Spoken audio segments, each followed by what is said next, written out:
जी दोस्तों, तलबा व तालिबात अस्सलामु अलैकुम। आज की क्लास में आप लोगों का खैर मक़दम है। उम्मीद है कि आप लोगों की तैयारी खूब ज़ोर व शोर से चल रही होगी। आज हम आप लोगों के लिए उर्दू ज़ुबान के मबादियात पे तकरीबन 100 क्वेश्चन को पेश करेंगे। देखिए, आपको पता है जब कोई चीज़ क्वेश्चन और आंसर की शक्ल में जब हम पढ़ते हैं तो वो चीज़ हमारे जहन में ज़्यादा देर तक बाकी रहती है। आपका चाहे टी स्टेट का पेपर फर्स्ट हो या पेपर सेकंड हो, उसमें उर्दू ज़ुबान की मबादियात, देखिए ये आपका पेपर फर्स्ट का सिलेबस है, उर्दू ज़ुबान की मबादियात।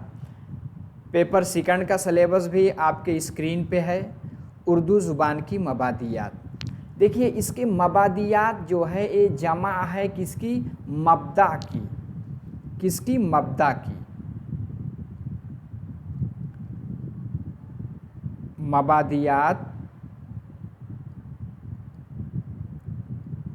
ये मब्दा, ठीक है।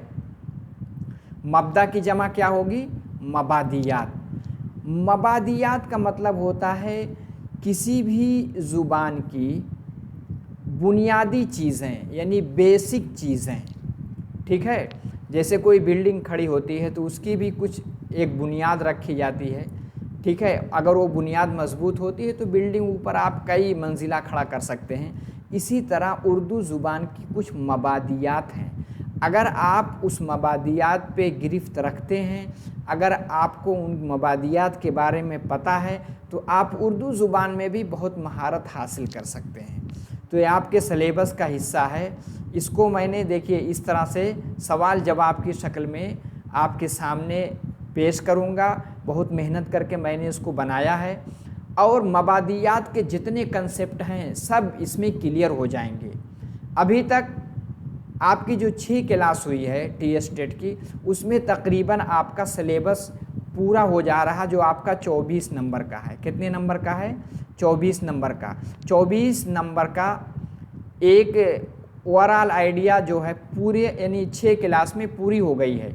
लेकिन अब जो है 2-3 क्लास आपके सामने इस तरह से क्वेश्चन आंसर की शक्ल में मैं पेश करूंगा ताकि जो कुछ हम पढ़े हैं उसका रिवीजन हो जाए और इसी तरह से आपके सवालात इससे बनेंगे। फिर आखिर में प्रीवियस ईयर क्वेश्चन भी लेंगे, यानी अभी तक जो टी स्टेट में, जब से टी स्टेट शुरू हुआ है तब से अब तक किस तरह के सवालात पूछे जा रहे हैं उसके बारे में भी हम लोग डिस्कस करेंगे। उसके बाद उस 6 नंबर का आपका क्या आता है? मेथडोलॉजी, यानी तरीक़े तदरीस। उसके बाद उसके बारे में भी हम लोग पढ़ेंगे, ठीक है। तो चलिए एक एक करके क्वेश्चन देखते हैं, आगे उसका आंसर भी दिया हुआ है। देखिए, निज़ाम अकेडमी 22 करके टेलीग्राम चैनल है, इसकी लिंक डिस्क्रिप्शन बॉक्स में है। इससे आप जुड़े नहीं हैं तो आप क्लिक करके जुड़ जाएं। इसी के साथ नए हैं तो चैनल को ज़रूर सब्सक्राइब कर लें और वीडियो अभी तक लाइक नहीं किया तो लाइक करें।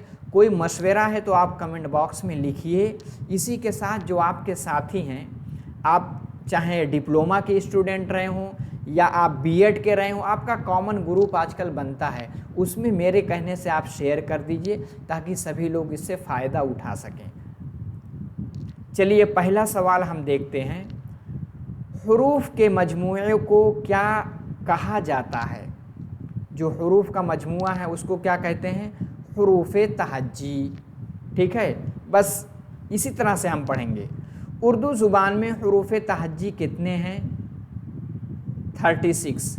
पिछली वाली क्लास जो थी, आपकी 6ठी क्लास थी, उसमें हमने हुरूफ़े तहज्जी एक एक करके पूरा बताया है, ठीक है।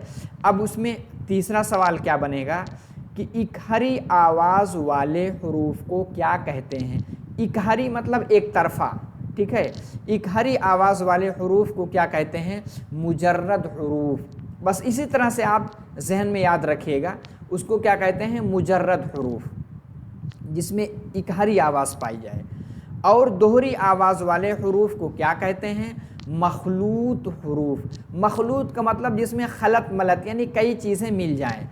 उसको क्या कहते हैं, दोहरी आवाज़ वाले अल्फाज को क्या कहते हैं हम, मखलूत हुरूफ कहते हैं। अब हम देखेंगे हुरूफ की कितनी किस्में हैं।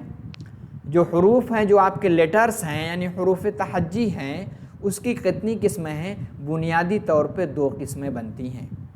ठीक है, देखिए अगर आप मोबाइल पे देख रहे हैं तो मोबाइल को ऐसे लेटा लीजिए, यानी लैंडस्केप मोड में करके देखिए, ताकि ये जो आपको स्लाइड दिख रही है और क्लियर दिखेगी। ठीक है, आगे चलिए।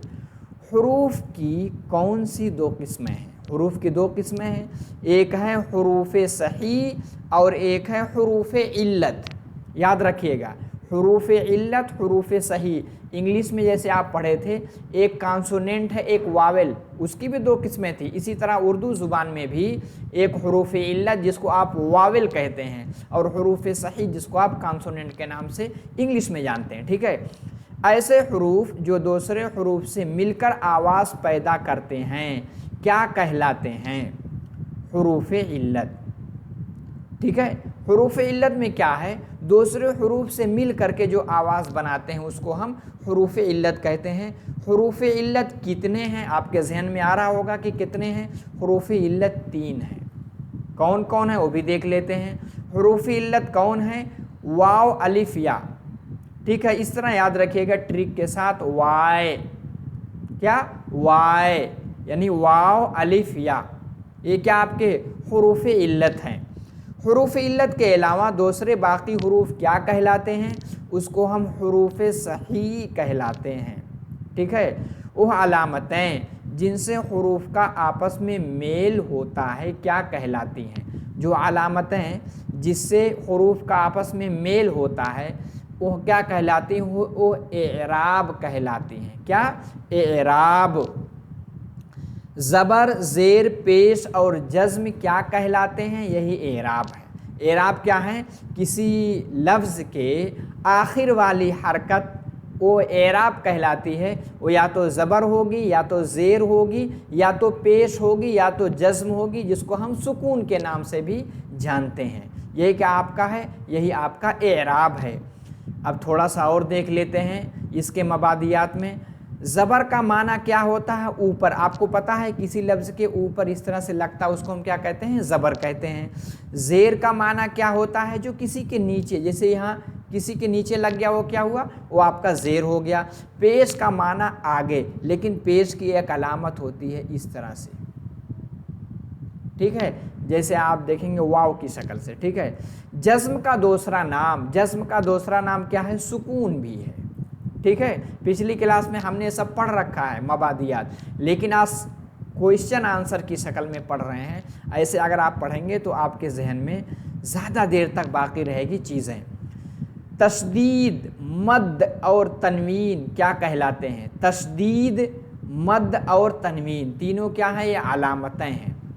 और उधर 4 क्या थे? यानी ज़बर, ज़ेर, पेश और जज़्म क्या थे? वो एराब थे। और तशदीद, मद और तनवीन ये क्या है? ये आपकी अलामतें हैं। मुशद्दद हुरूफ कितनी बार पढ़ा जाता है? 2 मरतबा। मुशद्दद को किस लिए पढ़ते, कितनी बार पढ़ते हैं? 2 बार पढ़ते हैं। जैसे एक मिसाल हम ले लेते हैं, अल्लाह, तो ये मुशद्दद है ना, 2 मरतबा पढ़ना है, वही है मुशद्दद। जिस हर्फ पर तशदीद होती है क्या कहलाता है? वही मुशद्दद हुरूफ। जिस पे तशदीद हो वो मुशद्दद हुरूफ कहलाते हैं। आवाज़ के एतबार से अलिफ़ की कितनी किस्में हैं? अलिफ़ जो इस तरह से बनता है इसकी कितनी किस्में हैं? इसकी 3 किस्में बनती हैं। ठीक है, ये सब याद रखिएगा आप। ये सब इस ज़ुबान, उर्दू ज़ुबान की मबादी यानी बेसिक चीज़ें हैं। अगर आप टीचर बनने जा रहे हैं तो आपको ये सब जानना बहुत ही ज़रूरी है। वो अलिफ़ जो हुरूफ में अपनी सादा आवाज़ देता है क्या कहलाता है? अलिफ़ सादा यानी सिंपल अलिफ़। अलिफ़ सादा की मिसाल जैसे खुदा, आखिर में जो अलिफ़ है ये क्या है? अलिफ़ सादा है। वो अलिफ़ जो खींच कर पढ़ा जाता है क्या कहलाता है? अलिफ़ ममदूदा। क्या? मद्दा वाला। अलिफ़ ममदूदा की मिसाल क्या है? जैसे आस, आम, ये सब क्या है? खींच के अलिफ़ पढ़ा जा रहा ना, ये क्या है? अलिफ़ ममदूदा हुआ। आगे क्या है? वह अलिफ़ जो किसी लफ्ज़ के या मारूफ पर लिखा जाए क्या कहलाता है? अलिफ मकसूरा। क्या कहलाता है? अलिफ मकसूरा। अलिफ मकसूरा की मिसाल जैसे ईसा, एक खड़ा ऐसे रहेगा, ईसा और मूसा इस तरह से रहेगा। ये जो ऊपर अलिफ छोटा छोटा बना है क्या है? अलिफ मकसूरा की मिसाल है। ठीक है। आवाज़ के एतबार से नून की कितनी किस्में हैं? नून की भी 3 किस्में हैं। ऐसा नून जिसकी आवाज़ साफ और पूरी निकलती है क्या कहलाता है? नून ज़ाहिर। जैसे मिसाल ये दी गई है, जैसे जैसे कान, कान, ये आपका कान है, कान, ये क्या है? साफ निकल रही है, ये क्या है? नून ज़ाहिर है। आगे क्या है?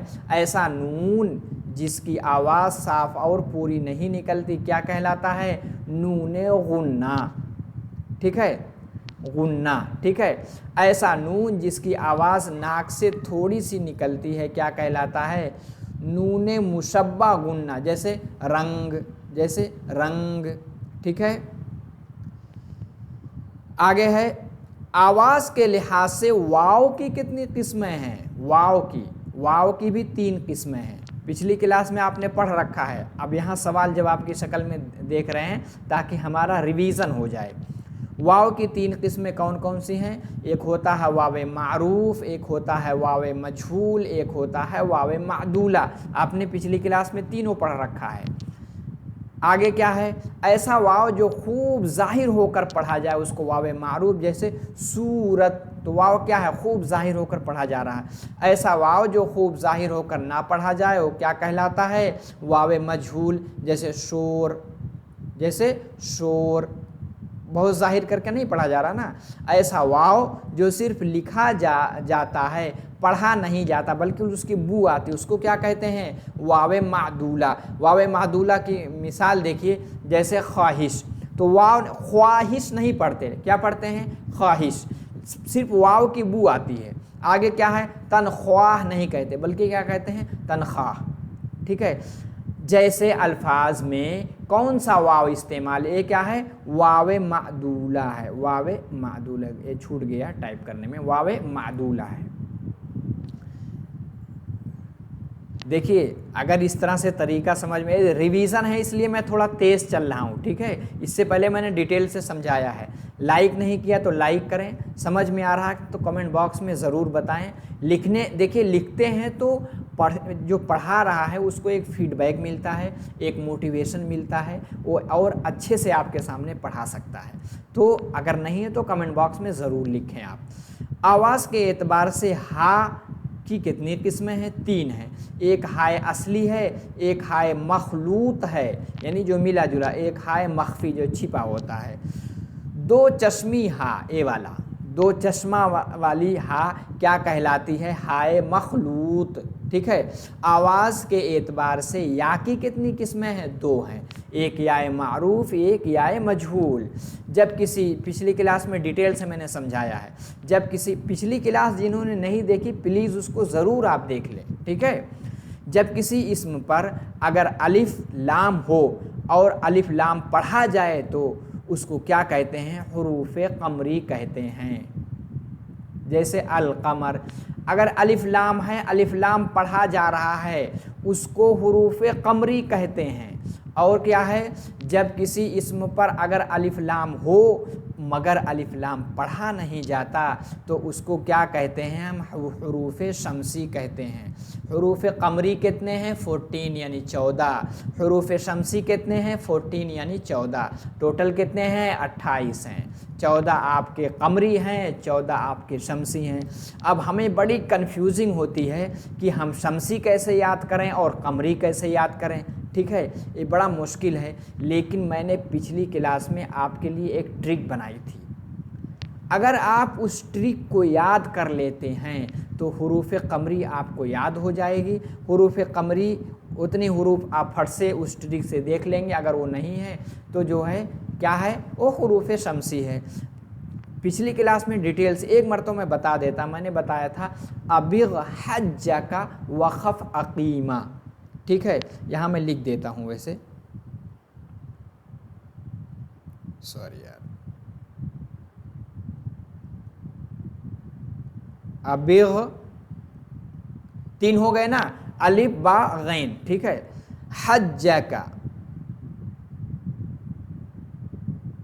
हज्जका, बड़ा हा है, जीम है, काफ है। अबिग हज्जका, तो 3 3 6 हो गए ना, हा जीम काफ, ये क्या है, कमरी है। अबिग हज्जका वखफ,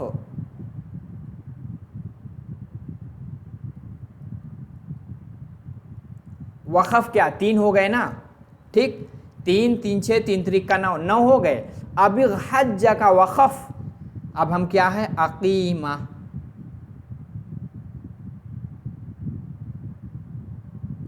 ठीक है, अकीमा, इस तरह आप याद रख ले, इतना ही ठीक। अबिग हज्जका वखफ अकीमा, ये सब क्या है, हुरूफ कमरी हैं।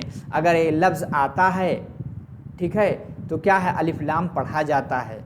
जैसे अबिग हज्जका वखफ अकीमा, 3 है 3 है 3 है, 3 3 का 9 हो गया। उसके बाद क्या है, 1 2 3 4, अकीमा ये 5 है। ऐन काफ या भी है, ठीक है, ऐन काफ या मीम हा 5 है, तो टोटल कितने हुए, 14। इसको याद रखिएगा। अबिग हज्जका वखफ अकीमा, अबिग हज्जका वखफ अकीमा, इसको याद रख लेंगे, हुरूफ कमर याद हो गया। उसके बाद इसके अलावा जो है उसको फट से आप छांट लेंगे, इस तरह से याद रखिएगा। एराब इसलिए मैंने लगा दिया, अबिग हज्जका वखफ अकीमा, आपका हुरूफ कमरी तैयार। हुरूफ शमसी की मिसाल, अब्दुस्सत्तार, अलिफ लाम लगा है ना, अलिफ लाम नहीं पढ़ रहे हैं तो क्या है, आपको पता है ये सीन क्या है, सीन आपका हुरूफ शमसी है। हुरूफ शमसी में क्या है, अलिफ लाम नहीं पढ़ते हैं, ठीक है। अब हुरूफ कमरी की मिसाल देख लेते हैं। जैसे अब्दुल गफ्फार, अब्दुल लाम पढ़ रहे हैं ना, गफ्फार। अबिग गैन मैं बताया ना, अबिग हज्जका वखफ अकीमा में गैन आ रहा तीसरे नंबर पे ना, तो इसलिए क्या है, अब्दुल गफ्फार पढ़ते हैं, अलिफ लाम पढ़ते हैं। ये भी उर्दू ज़ुबान के मबादियात में बहुत ही अहम है। ईद उल फित्र, लाम पढ़ रहे हैं ना, फ़ा है ना, अबिग हज्जका वखफ खफ खफ, खा के बाद फ़ा है ना, तो ये है फ़ा है, तो इसलिए अलिफ लाम पढ़ रहे हैं, लाम पढ़ा जा रहा है। ईद उल फित्र। ट्रिक समझ में आई तो एक मरतबा लाइक कर दें और कमेंट बॉक्स में ज़रूर लिखें, ठीक है। आगे चलते हैं। जिस जगह से हरूफ निकलते हैं क्या कहलाता है, मखरज। मखरज का मतलब है किसी चीज़ के निकलने की जगह। इबारत की तसहीह का दारोमदार किस पर है, तलफ़्फ़ुज़ पर, जिसको आप प्रोनंसिएशन कहते हैं, यानी उच्चारण पर। तलफ़्फ़ुज़ की सही अदायगी का दारोमदार किस पर है, मखारिज पर। इबारत की तसहीह का दारोमदार किस पे है, तलफ़्फ़ुज़ पर। तलफ़्फ़ुज़ की सही अदायगी का दारोमदार मखारिज पर, यानी कौन हुरूफ कहाँ से निकलते हैं। अब हम कुछ मखारिज जो आपके इम्तिहान में पूछे जाते हैं। गैन और खा का मखरज क्या है, आपका ये हलक है ना, हलक से हुरूफ हल्की 6 हैं जो कि हलक से निकलते हैं, ठीक है। गैन खा का मखरज इंतहाए हलक, यानी हलक से निकलते हैं, ठीक है। ऐसा हुरूफ हल्की, जैसे एक शेर के ज़रिए मैंने याद किया था, हुरूफ हल्की 6 हैं, सुन ए महलका, हमज़ा हा, आइन हा, गैन खा। हमज़ा हा, आइन हा, गैन खा, ठीक है। आइन भी होगा, गैन खा तो है, तो क्या है, हुरूफ हल्की 6 हैं, उसमें से ये पूछा जा रहा है आइन का, यानी गैन और खा ये सब क्या हलक से निकलते हैं ना, गैन खा। हमज़ा भी यहीं से निकलेगा, हा, हमज़ा हा, आइन हा, गैन खा, ठीक है। हमज़ा, ये हमज़ा होता ना, इस तरह बनता है, हमज़ा हा, आइन हा, आइन हा, गैन खा, ठीक है। ये क्या है, हमज़ा हाओ, आइन हाओ, गैन खा, ये क्या है, हुरूफ हल्की हैं जो हलक से निकलते हैं। आप ऐसे तलफ़्फ़ुज़ करके आप देख सकते हैं। तो गैन और खा का मखरज क्या है, इंतहाई हलक है। ज़ुबान की नोक यानी ज़ुबान का सिरा और अगले दांतों के किनारे। अगला दांत आपको पता है दांतों की भी अलग अलग किस्में हैं, ठीक है। तो जो अगला वाला दांत है, ऊपर का जो आपके दांत होंगे, जैसे देखिए ए ऊपर के जो दोनों दांत है वो क्या कहलाते हैं, सनाए उलिया। नीचे के दांत जो क्या कहलाते हैं, सनाए सुफला, ठीक है। तो जो ये पूरे 32 दांत है, सबके नाम अलग अलग हैं, लेकिन ये सब अरबिक में, अगर आप अरबी ज़ुबान सीखेंगे तो उसमें सिखाया जाता है, ठीक है, कि हर दांत के अलग अलग नाम हैं, ठीक है। बस ऊपर नीचे यानी सनाए उलिया सनाए सुफला आप जानिए, ठीक है। ज़ुबान की नोक और अगले दांतों के किनारे यानी अगले वाले दांतों के किनारे से कौन से हरूफ निकलते हैं, व नोक और एक किनारे से मिलेंगे व, ज़ाल और सा। यानी ज़ुबान की नोक ऊपर नीचे जो सनाए उलिया सनाए सुफला दांत हैं उसमें मिलाएंगे, क्या निकलेगा, सा, ठीक है। देखिए सा। आगे काफ का मखरज, ज़ुबान की जड़ और तालु, काफ काफ काफ यानी ज़ुबान की जड़ यानी ज़ुबान का अगला हिस्सा, और तालु अंदर एक होता है ना जिसको आप कौआ के नाम से तालु, वहाँ से क्या निकलता है, काफ काफ, ठीक है।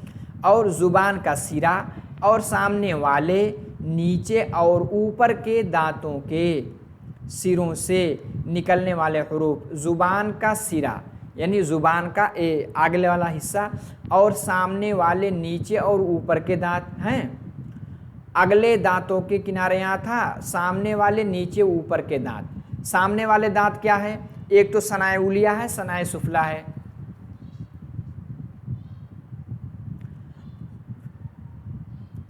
और ऊपर के दांतों के सिरे से निकलने वाले हरूफ कौन से हैं, त।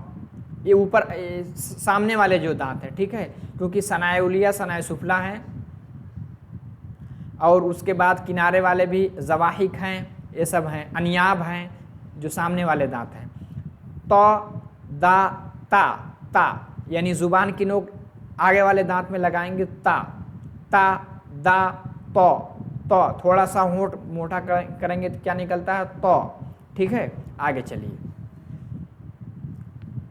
औसत हलक से निकलने वाले हरूफ यानी हा, ये सब हरूफ हल्की में मैं बताया था ना, हमज़ा हाओ आइन हाओ गैन खा, तो ये क्या है, हा और आइन, गैन और खा, ये सब क्या है, ये सब हरूफ हल्की हैं, ठीक है। और हमज़ा भी, ये सब क्या है, हरूफ हल्की। अस्वात की अदायगी, तरसील और समाअत के मसाइल से किस इल्म में बहस की जाती है। अस्वात की अदायगी यानी किस तरह से आप किसी लफ्ज़ का तलफ़्फ़ुज़ करेंगे, कैसे साउंड निकालेंगे। इसी तरह तरसील, किस तरह से आप कम्युनिकेशन करेंगे। समाअत, ये सुनने का, ये सब का ताल्लुक़ किस इल्म से है, इल्म सौतियात।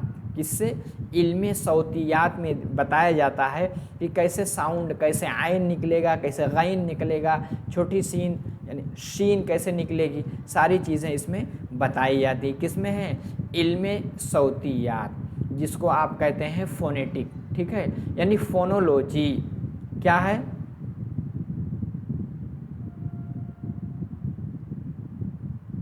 फोनोलॉजी के नाम से आपने पढ़ रखा होगा, कहाँ, इंग्लिश में। देखिए फ़ोन माने क्या होता है, फ़ोन मतलब ही होता है साउंड, तो इल्म सौतियात यानी फोनोलॉजी, ठीक है, इल्म सौतियात से ताल्लुक़ है। उर्दू में मुसव्वते कितने हैं, मुसम्मते क्या है, मुसम्मते। देखिए मुसम्मते को किसको कहते हैं, यानी जो हुरूफ़े सही हैं, याद रखिए इसको, हुरूफ़े सही हैं उसको क्या कहते हैं, मुसम्मते। जैसे कॉन्सोनेंट होते हैं इंग्लिश में ना,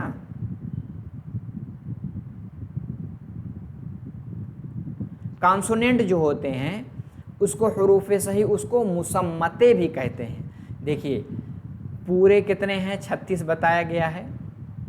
36 में से आपके 3 क्या हैं, 3 क्या हैं आपके हुरूफ़े इल्लत। 3 में से कभी कभी 4 भी आता है, जैसे वाव और अलिफ और या, और ये जो बड़ी या जो होती है ये भी हर्फ इल्लत में दाखिल है। तो अगर हम 4 को निकालेंगे तो 32 आपके क्या हैं, हुरूफ सही यानी मुसम्मते। मुसम्मते कितने हैं, 32। कहीं कहीं किताबों में, क्योंकि और बहुत सारे को भी अस्वात में दाखिल करते हैं, कहीं कहीं किताब में मैंने देखा 41 भी लिखा है, लेकिन 32 मुझे ज़्यादा समझ में आ रहा था। ठीक है, कहीं कहीं जो है, अब जैसे 36 है हुरूफ हेजा, कुछ लोग जो है 38 भी शुमार करते हैं, उसमें क्या है एक हमज़ा भी लाते हैं और ये ला भी शामिल करते हैं। तो अलग अलग लोगों की अलग अलग राय हैं, लेकिन अगर 32 आएगा तो आप इस पर चले जाइएगा। ठीक है, अगर आता है इस तरह से पूछा जाता है कि मुसम्मते कितने हैं, तो आप क्या लगाएंगे, 32। ठीक है, उर्दू में और मुसव्वते ए तो नहीं होगा, ते होगा। ठीक है, मुसव्वते, ए मुसम्मते था, मुसव्वते जिसको आप हर्फे इल्लत कहते हैं। क्या कहते हैं, हर्फे इल्लत 3 है, मैंने बताया ना, वाव अलिफ या। लेकिन अगर 3 की जगह अगर 4 भी आ गया, 4 लिख के आ गया तो 4 भी सही मानिएगा, क्योंकि एक वाव है, एक अलिफ है, एक या है, और कहीं कहीं किताबों में ये बड़ी या भी शामिल है, तो इसलिए 4 हो जाते हैं। ठीक है, अगर 3 आया तो 3 ही करेक्ट मानिएगा, अगर 3 की जगह 4 है तो आप क्या मानिएगा, 4 मानिएगा। ठीक है, आगे चलते हैं, समझ में आ गया। मुसम्मते क्या है, हुरूफ सही यानी कॉन्सोनेंट, और क्या है मुसव्वते क्या होता है, वावेल। ठीक है, वाव अलिफ या। देखिए आगे दिया भी है, उर्दू में मुसव्वते देखिए ते से रहता है, कौन से हैं, वाव अलिफ या। वह आवाज़ें जिनकी अदायगी में हा शामिल हो क्या कहलाती हैं, हिकारी आवाज़। हा शामिल है तो हिकारी आवाज़। वो आवाज़ें जिनकी अदायगी में हा यानी 2 चश्मी वाली हा की आवाज़ शामिल ना हो क्या कहलाती है, गैर हिकारी आवाज़। हुरूफ की अदायगी में अगर पूरी आवाज़ सुनाई दो तो क्या कहलाती है, मस्मूअ। क्या कहलाती है, मस्मूअ। आगे चलें, इसमें कुछ देखने की ज़रूरत नहीं है। हुरूफ की अदायगी के बाद अगर पूरी आवाज़ सुनाई ना दे तो क्या कहलाती है, गैर मस्मूअ। ठीक है, मस्मूअ की मिसाल क्या है, जैसे कहा जाए बिल, ठीक है, कलम, पूरी आवाज़ सुनाई दे रही ना। गैर मस्मूअ की मिसाल जैसे फल, जैसे पुल, ठीक है, और ये क्या है, फल। आगे क्या है, वह इल्म जिसमें लफ्ज़ और उसके माने पर बहस की जाती है क्या कहलाता है, इल्म सर्फ। जिसमें अल्फाज के माना, जिसमें अल्फाज और उसके माना से बहस की जाए उसको हम इल्म सर्फ कहते हैं। इंग्लिश में इसी को किस नाम से जानते हैं, कोई बताए कमेंट बॉक्स में, इल्म सर्फ को। देखिए इल्म सर्फ को आपने पढ़ा होगा इंग्लिश में मॉर्फोलॉजी, मॉर्फोलॉजी। देखिए लॉजी जहाँ भी आखिर में लगता है वो एजुकेशन से मुताल्लिक होता है। ठीक है, मॉर्फोलॉजी किसको कहते हैं, इल्म सर्फ, जिसमें अल्फाज और उसके माना और उसके स्ट्रक्चर से बहस की जाती है इल्म सर्फ में। ठीक है, कोई लफ्ज़ कैसे बन रहा है, उसका माना क्या होगा, साबिका लाहिका जोड़ करके उसके माना किस तरह से बदलेगा, किस तरह से उसको ज़िद बनाएंगे, ये सब किस में बहस होती है, इल्म सर्फ में होती है, जिसको हम मॉर्फोलॉजी कहते हैं। देखिए MORPH ए लैटिन वर्ड है। ठीक है, मॉर्फ मतलब होता है फॉर्म, फॉर्म मतलब शक्ल। ठीक है, इसमें अल्फाज के शक्ल से बहस होती है। ठीक है, क्योंकि इंग्लिश लैंग्वेज में भी मैं पढ़ा रहा हूँ, जो वो नहीं देख रहे हैं कि बिल्कुल बेसिक से जितना आपका चैप्टर शामिल है सब हर एक के बारे में डिटेल से बताता हूँ, आप जाकर देख सकते हैं। ठीक है, प्ले लिस्ट में उसकी भी 7 क्लास हो चुकी है। चलिए आगे चलते हैं, ये क्या है, मॉर्फोलॉजी इल्म सर्फ। आगे क्या है, कवायद में लफ्ज़ को क्या कहते हैं? कलिमा। लफ्ज़ को क्या कहते हैं? कलिमा। ठीक है। वह इल्म जिसमें जुमला और उसकी साख्त पर बहस की जाती है क्या कहलाता है? इल्म नहव। जिसमें जुमला यानी सेंटेंस और उसकी साख्त, उसका स्ट्रक्चर यानी फेल कहाँ आएगा, फ़ाइल कहाँ आएगा, मफ़ऊल कहाँ आएगा, सब्जेक्ट कहाँ आएगा, ऑब्जेक्ट कहाँ आएगा, वर्ब कहाँ आएगा, ये किसमें बहस होती है? इल्म नहव। इल्म नहव को इंग्लिश में किस नाम से जानते हैं? कोई बताए कमेंट बॉक्स में। इल्म नहव, देखिए आपने पढ़ा होगा इल्म नहव को सिंटैक्स, किस नाम से जानते हैं? सिंटैक्स के नाम से। लवाजिम इस्म कितने हैं? 3 हैं, जिसमें एक जिन्स है, एक तादाद है और एक हालत है। इस्म की तस्कीर और तानीस से क्या मुराद है? जिन्स है। जिन्स आपने पढ़ा होगा ना, जेंडर, इंग्लिश में पढ़ा होगा जेंडर ना, जिसमें हम मुज़क्कर मुअन्नस यानी मैस्कुलिन फेमिनिन से बहस करते हैं, जेंडर। आगे क्या है? जिन्स की कितनी किस्में हैं? 2। एक होता है जिन्स हकीकी, एक होता है जिन्स गैर हकीकी। जिन्स हकीकी की कितनी किस्में हैं? 2 हैं, एक मुज़क्कर एक मुअन्नस। देखिए जिन्स हकीकी किसको कहते हैं?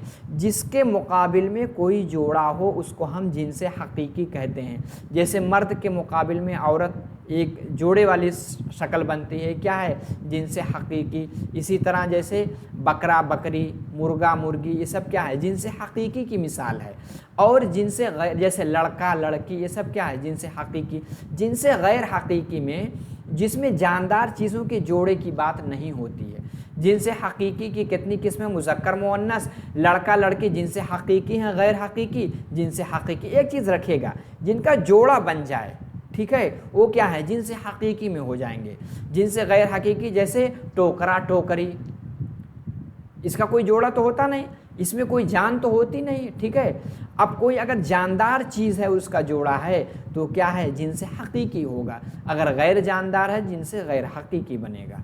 आगे चलिए, कवायद में एक को क्या कहते हैं? वाहिद यानी सिंगुलर।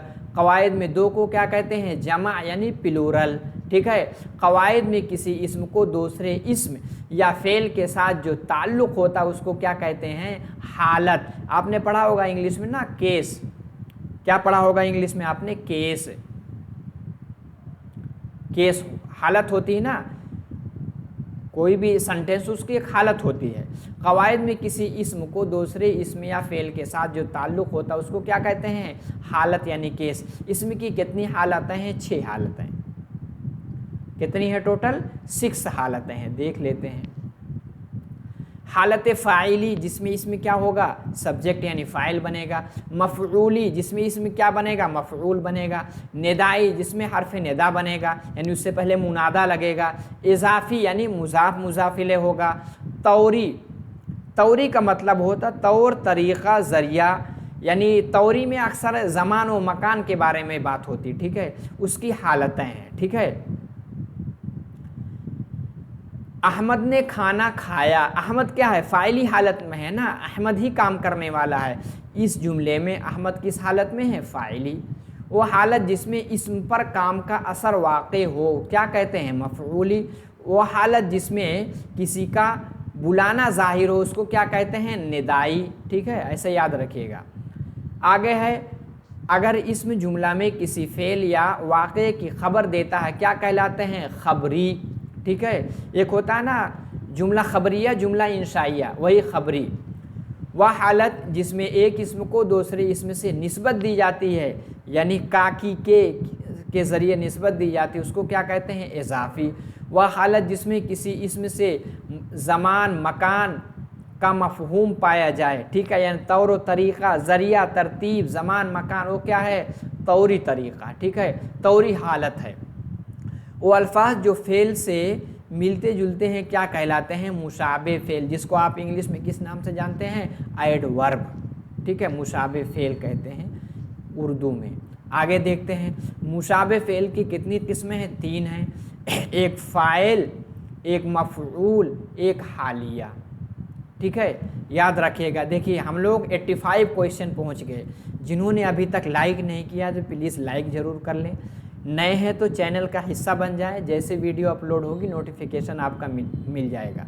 आप नीचे जो है आपका बटन दिया होगा सब्सक्राइब का, आप सब्सक्राइब ज़रूर कर लेंगे तो आपको नोटिफिकेशन मिलेगा। आगे देखते हैं। वो इसम जो किसी इसम की हालत बताए क्या कहलाते हैं? इसमें हाल। इसमें हाल की मिसाल जैसे वो रोता हुआ आया, वह हंसता हुआ गया, ये सब क्या है? रोता हुआ, हंसता हुआ, ये सब क्या है? इसमें हाल, यानी किसी की हालत बयान की जा रही है। वह इल्म जिसमें जुमले के अज्जा के मुख्तलिफ इस्तेमालात यानी उसके यूजेज और तगज्जुरात बलिहाज जिन्स, तादाद, तफसील और हालात से बहस करती, उसको नहवे तफसीली कहते हैं। जिसमें जुमले के अज्जा के बारे में बहस होती है, उसका इस्तेमाल किस तरह से हुआ उसके बारे में, तगज्जुरात क्या क्या तब्दीली आ रही है उसके बारे में, जिन्स क्या बदल रही है यानी मुज़क्कर मुअन्नस में कहाँ कहाँ तब्दीली है उसके, तादाद यानी वाहिद तस्निया जमा, वाहिद और जमा, तस्निया तो उर्दू में नहीं आता, ठीक है, वाहिद जमा, और हालात से। अच्छा, ये जो है तेलुगु में तस्निया यानी दो भी आता है, मैंने सुना है। अगर किसी को तेलुगु आती है तो ज़रूर बताएं कमेंट बॉक्स में, क्या तस्निया यानी दो के लिए तस्निया भी दो भी आता है? एक तो उर्दू में क्या वाहिद एक से ज़्यादा जमा, और कहीं कहीं वाहिद तस्निया यानी दो, और दो से ज़्यादा यानी जमा, जैसे संस्कृत में भी है। बहस की जाती उसको क्या कहते हैं? नहवे तफसीली। आगे देखते हैं। वह अफ़आल जिससे किसी काम का करना होना ज़ाहिर हो क्या कहलाता है? मुस्बत फ़ेल, ठीक है, यानी सिंपल फ़ेल। वह अफ़आल जिससे किसी काम का ना करना ना होना पाया जाए मनफी फ़ेल यानी निगेटिव सेंटेंस में होता है। ये क्या है? ये अफर्मेटिव सेंटेंस में होता है। वो फ़ेल जिसमें किसी को किसी काम का हुक्म दिया जाए क्या कहलाता है? फ़ेल अम्र यानी इम्परेटिव सेंटेंस। वह फ़ेल जिसमें किसी को किसी काम से रोकने का हुक्म दिया जाए क्या कहलाता है? फ़ेल नहीं, जैसे निगेटिव सेंटेंस, ठीक है। तो हमने यहाँ तक तकरीबन देखिए 92 क्वेश्चन, कुछ क्वेश्चन मैंने एक ही में मिला दिया है, नहीं तो तकरीबन 100 बन रहे थे, ठीक है। तो इतने क्वेश्चन में उर्दू ज़ुबान के जितनी मबादियात थे, जितनी बुनियादी चीज़ें थी, सबको मैंने कवर करने की कोशिश की है। अगर वीडियो अच्छी लगी तो एक मरतबा लाइक करके कमेंट बॉक्स में ज़रूर बताएँ। इसके बाद उर्दू ज़ुबान के कवायद पर भी इंशाअल्लाह सवाल जवाब की शक्ल में हम बनाएंगे पीपीटी और फिर आपके सामने पेश करेंगे। बस मेरा मकसद है कि आपका किसी तरह टेट निकल जाए, क्योंकि टेट निकलेगा इसका रिज़ल्ट आते ही आप क्या भरेंगे? TSDSC, क्योंकि आपको जॉब लेना है, ठीक है। TSDSC इसका नोटिफिकेशन आया हुआ है और इसीलिए इसकी डेट भी बढ़ाई गई है ताकि आपका इधर क्लियर हो, इधर आप अप्लाई करें, ठीक है। TSDSC, और आपको पता है टेट का यानी TS टेट का कितना है? 20% लेंगे, इसका क्या है? 80%, ठीक है। तो इसकी भी एक अहमियत है। तो आप चैनल पे बने रहें, सब्सक्राइब नहीं किया सब्सक्राइब कर लें और अपने दोस्तों को भी शेयर कर दें। तो आज के क्लास में इतना ही। उम्मीद है कि क्लास पसंद आई होगी, आप लोग अच्छे से अपनी तैयारी करें। अगली क्लास में आप लोगों की खिदमत में फिर हाजिर होगी। अस्सलामु अलैकुम।